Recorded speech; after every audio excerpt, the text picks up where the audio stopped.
अक्षरा सिंह के बयान से भोजपुरी इंडस्ट्री में तहलका मच गया है। अक्षरा सिंह बोलती है इंटरव्यू में कि अगर मंच पे हम रहते तो उठा करके 1 सेकंड में फेंक देते पवन सिंह को नीचे। दोस्तों, अक्षरा सिंह बोलती है कि अंजलि राघव की जगह पर मैं रहती तो स्टेज से 1 सेकंड में मैं नीचे फेंक देती। आप लोग तो अंजलि राघव और पवन सिंह के स्टेज शो देखे ही होंगे कि कहीं पेट पे छूते हैं तो कहीं और छूते हैं।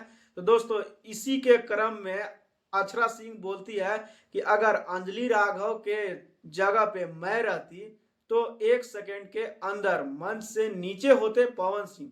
लेकिन हम बता देना चाहते हैं कि जिसके साथ अच्छा बातचीत रहता है दोस्तों, तो यहाँ पे 1 सेकंड के अंदर में नीचे नहीं फेंकती अक्षरा सिंह, क्योंकि हम भी देखे हैं दोस्तों कि अक्षरा सिंह के कई बार कहाँ कहाँ छुआ गया है पवन सिंह के द्वारा, लेकिन 1 सेकंड के अंदर में तो वो नहीं फेंक पाए हैं स्टेज के नीचे।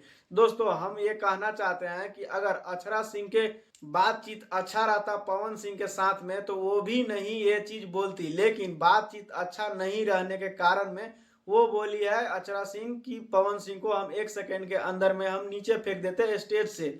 लेकिन ऐसा नहीं होता दोस्तों, अगर बातचीत अच्छा रहता पवन सिंह से। तो अभी तक आप देख रहे थे आशीष न्यूज। अगर इस चैनल को सब्सक्राइब नहीं किए हैं तो सब्सक्राइब कर लीजिए और वीडियो को लाइक जरूर करिए।